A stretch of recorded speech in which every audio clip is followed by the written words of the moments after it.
I want to thank you for listening to this excerpt of the Aaron Torres Sports Podcast on YouTube. To find the entire episode, make sure to search the Aaron Torres Sports Podcast wherever you download podcasts, Apple Podcast, Podcast Addict, TuneIn Radio, Spotify. There you can download the whole show. Now, here's what you were looking for. Last little thing before we wrap and transition over to basketball. I do want to talk the situation at USC. I've kind of been 1 foot half in on this stuff throughout the fall. Obviously, look, we all know the deal. Clay Helton has been there. Clay Helton is probably not the long-term answer. Urban Meyer is available. Does Urban Meyer want to come back to coach college football, right? Well, we've talked about it really since Urban Meyer left Ohio State as the head coach last January. But we're coming to the point now where some real decisions have to be made here over the next 2-3 weeks. And so here's where we stand with this. And the reason I'm bringing it up today is very simply this. USC is one of the few teams, their season is over. They played UCLA on Saturday. They won convincingly. They improved to 8-4 on the season. Their season is over. Most teams are still playing this Saturday. USC is not one of them. They are in the clubhouse at 8-4. And so we've spent so much time kind of talking about, Clay Helton, it's a matter of if and not when. And listen, I'll be honest, I'm guilty of it. I include myself in that conversation. But now that the season's over and you're looking at the 30,000-foot view, here is what I see. I see a program that is in a really, really, really tough position. And I can actually kind of equate it to what happened at Florida State this weekend with Mark Stoops, which we'll get into in a minute, is when I look at USC, this is what I see. I see, all things considered, one of, I think, the 4 or 5 best jobs in college football. And I think, look, we can all agree Clay Helton is not the long-term answer. Really nice year, 8-4, but this is a program that expects to compete for and win national championships. It's obviously an improvement. They went 5-7 last year, 8-4 this year, and now you look ahead to beyond this year, and you wonder, okay, is he the long-term answer? Honestly, probably not. Here is where the problem lies, though. 2 things. One, you owe him a $20 million buyout. And so, do you want to pay $20 million for a guy that's actually been pretty good? This isn't Willie Taggart at Florida State that was about to potentially go 5-7. This wasn't Chad Morris that was about to go 3-9. 8-4 is pretty good. But here's the bigger question. This is how it really equates to Florida State. Are you positive that you can get one of those big-name head coaches? Because I think that is where the issue with USC is.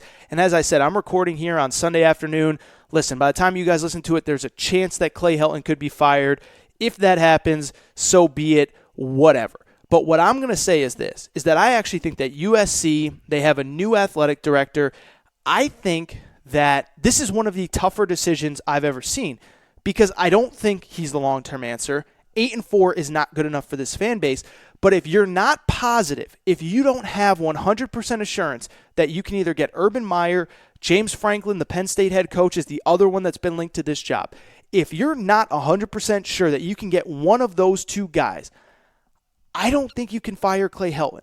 I don't think if you're USC, you can just fire an 8-4 head coach and go into the coaching market and assume that you're going to get a good coach to come from somewhere else to come coach at USC. And I know it sounds crazy. I know it's USC, but here's the reality of major college football right now. It is really hard to get a good coach to leave a good job, especially with the financials in college football right now. And here's what I mean by this, and I'll use the Florida State Mark Stoops example from this weekend. A report comes out, I guess it was Friday night into Saturday morning, that Mark Stoops had actually met with Florida State to discuss the coaching vacancy.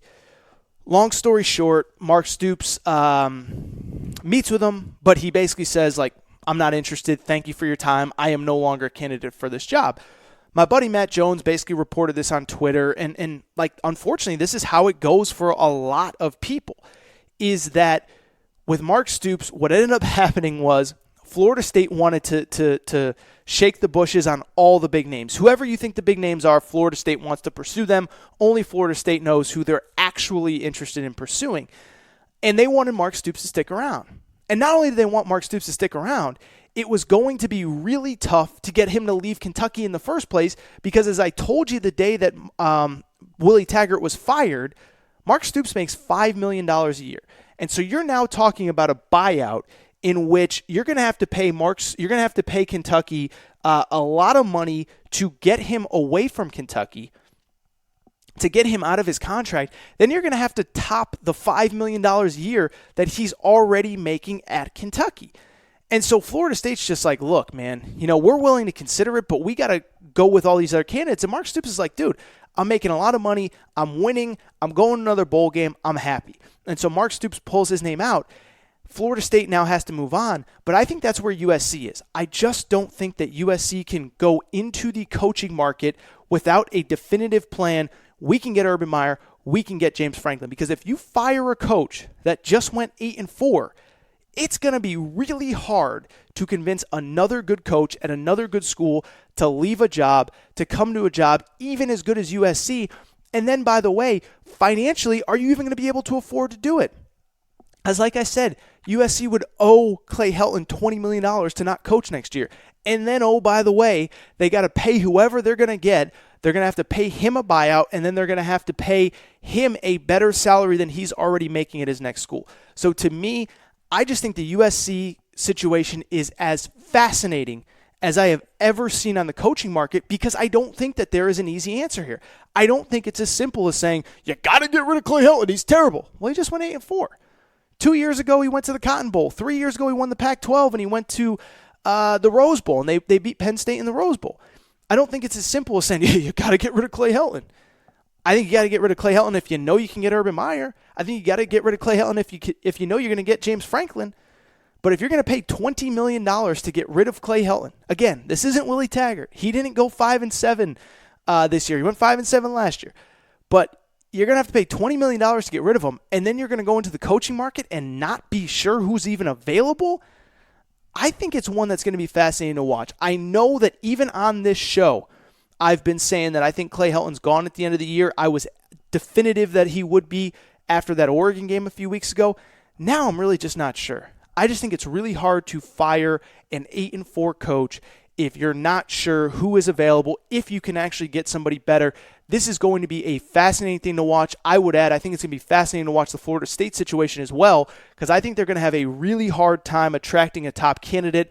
There was even a report out this week that the school president is already kind of reaching out to donors and saying, like, look, we want to go get that big name for you guys, but we're going to need more money. And I think USC could be in a very interesting situation, very similar to Florida State as they enter the coaching cycle.